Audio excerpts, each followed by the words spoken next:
Welcome back, Captains, to another Infinite Galaxy video. This is Dragothian here, and today we're going to be doing another flagship mastery guide here for a new ship that I just unlocked. As you can see on the, well, you can't see it because it's behind me, but on the bottom left, there's a build flagship button, and it's got a little red dot. That means I've acquired enough blueprints to go ahead and manufacture a ship. Now, the ship that we're going to be manufacturing or building is going to be the Athena. And this is the legendary version of the epic flagship known as the Nemesis. Now, when it comes to this ship, so the epic and the legendary version, what's it for? You know, what you should be using it with, the flagships that you should, or the warships that you should be using with it, the role that it has. We're going to go through all of those things, and also we're going to go through the flagship skills so you can kind of make your own judgments as well and configure your captain properly and things like that. So let's go ahead and start the process of building the Athena. It's supposed to take an hour, but we're going to speed it up, of course, because why would we wait? We don't do waiting very well around here. We're going to go ahead and use a 1 hour speed up. Well, let's go ahead and just use the Corium. So we'll use the Corium 180. There we go. Here's the little intro video for getting the Athena, which I got the Athena strictly from the campaign shop. I didn't buy any packs to get this. This was strictly doing the campaign, using the credits that you get from the campaign to purchase the blueprints to get the Athena. And as you can see, nice and shiny. Got a little bit of a bronze hue to it. Looks very nice. And, let's kind of get into what it's used for. I mean, I think that all these flagships have a very particular role, and they fill those roles really well. The Athena, for instance, it says it's listed as assist and self-motivation. It's a very interesting moniker, self-motivation. And as we go through the skills, I think that'll kind of be a little bit explained, but I'll go a little bit further in depth. So first off, it's a laser ship, so you want to have punishment of Nemesis. This is going to be the same thing that you get again on the Nemesis itself. The epic version of this, it's the same exact stuff. It's just beefier. You get better stats. So for instance, laser weapon attack, 5% bonus, very, very nice to start off with. And again, it will go up as you level the skill up. Same thing with the Nemesis here, but it's only 3%. So as you can see, again, it's a pretty significant jump. And as the levels scale, the difference becomes greater and greater. So 5% weapon attack for lasers, which again, lasers are very big in this game. The lasers ignore 30% armor, which a lot of people go heavy armor. And then they have a little bit of a reduction to shields, which a lot of people go shields too. So this could probably be a 50-50 thing when you're talking about PvP, which is usually what we go after on this channel. Now, so skill 1 is laser weapon attack bonus. Skill 2 is flagship attack bonus. Now, it says increase the damage to self flagship. I think this is a little bit of a mistype. It just means increase the damage of your flagship. So flagship attack 45%, jumping all the way up to 252%. This is a pretty substantial boost. Obviously, this will help you in the campaign mode as well. Flagship attack is a big deal. The majority of your damage in campaign is heavily focused from your flagship bonuses and boosts. Now, this will also help you on the battlefield, the open field. When you're in open space and you're attacking people, a lot of your bonuses derive from the flagship as well. So you want to make sure you're boosting this as much as possible. And of course, your crew members, you want to make sure that if this is going to be your main ship and you don't have a whole lot of other ships yet in the game, that you're really focusing on laser bonuses from the first skill. Now, third skill, cross protection. This is an interesting skill, and I kind of like it because this is a game that really you can burn through some ships really quickly. First off, the flagship damage ratio reduction, that will reduce your actual flagship damage cost whenever you are in battle and you get your flagship back. Instead of it being maybe 60%, it might be 80 or 90% based off of the reduction ratio or how far along you've gone with it.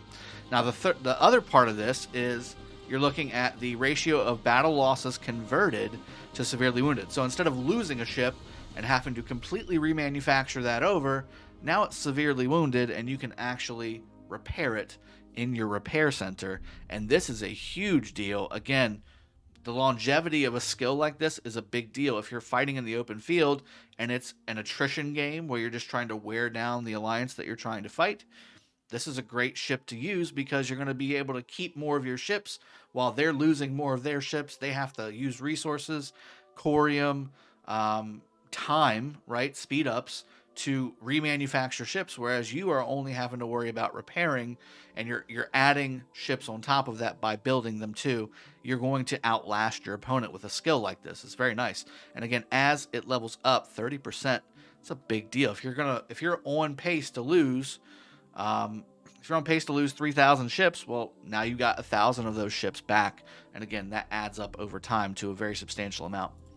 Now, number 4, range boost. Again, we talked about range earlier on the Artemis flagship mastery guide, and I think this is a really cool thing because it gives you the chance to have early attacks versus your opponent. If somebody that you're fighting does not have a range bonus, you're going to attack more quickly than they will because you're going to be in range more quickly than they will. This means that you're going to do more damage right off the bat, which means you're going to have a little bit of an upper hand right off the bat as well. That should be very helpful for you in PvP and certainly in PvE as well.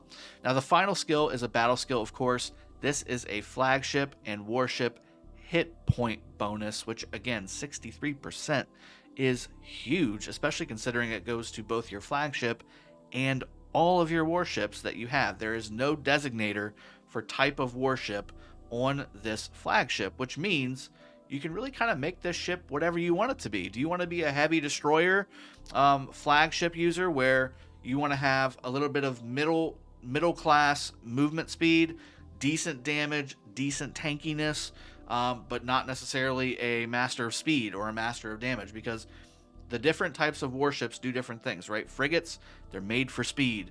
They're made to be able to go really, really fast, right? Destroyers, they're kind of the middle balanced type of warship where you got some speed, you got better damage than frigates, and also better staying power. And then cruisers, super slow, but massive speed and massive tankiness. You can make this ship whatever you want it to be. Now, the cool thing about it too is combining all those skills together, I think you're really going to see that this is a good universal flagship to have. And certainly, even again, its epic counterpart, the Nemesis, this will give you a good early game to mid game, I think, presence on the field, being able to use it however you need to. You can have it again for frigates, so if you want to be really fast.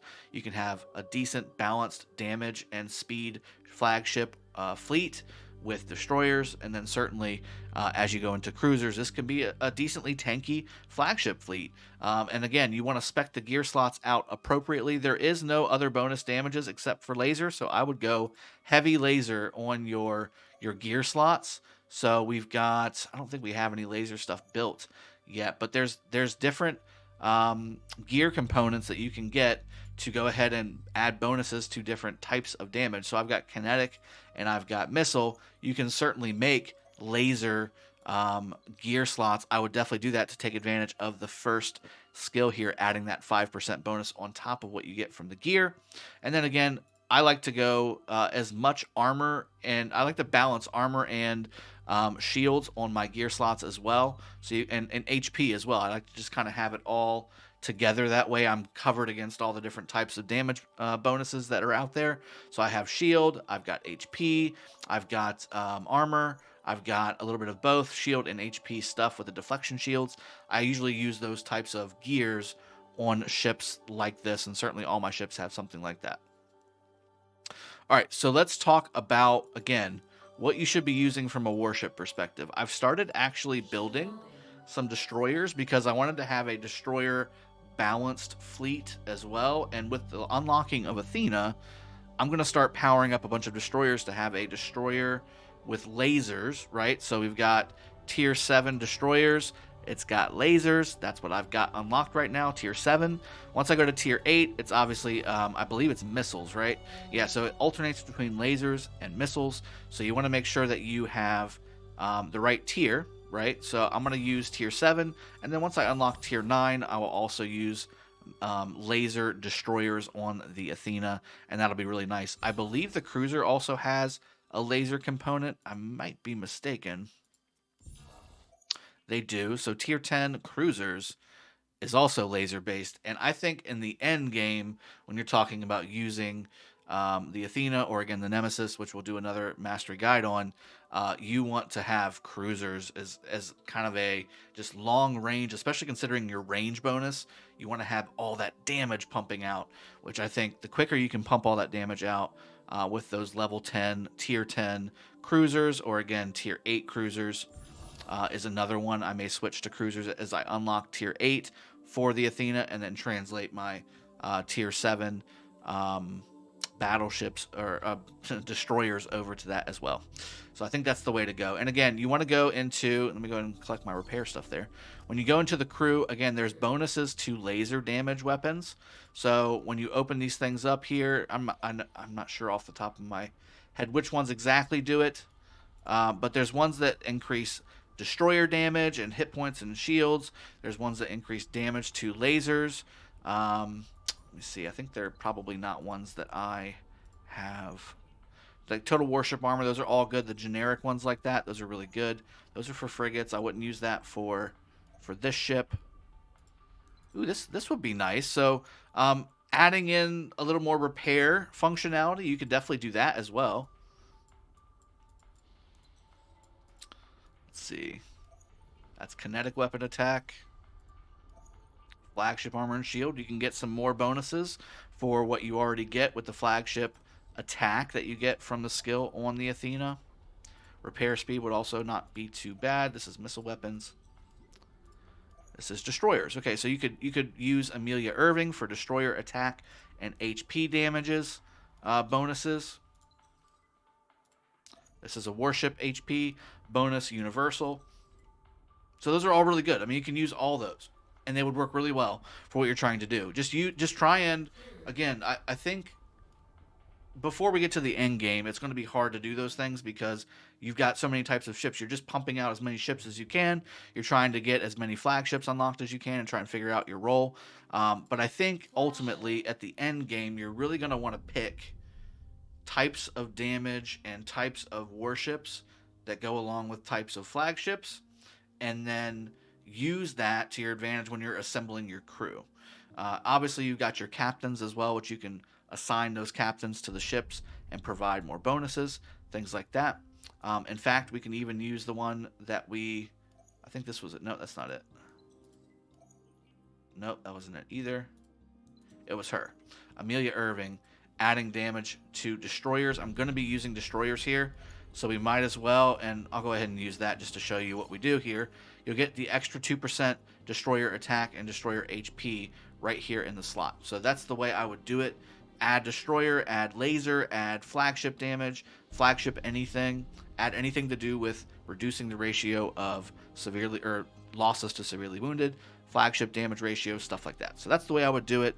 I hope the guide's been helpful. These guides are going to be coming out a lot more quickly paced here because I want to make sure that everybody has the information they need to go ahead and pick the right flagship and really focus on what they want to do on the battlefield. But this is like a jack of all trades type of ship, the Athena. The Athena can really be used in pretty much any way that you want it to be. It could be a long-range destroyer with the extra range bonus that you get.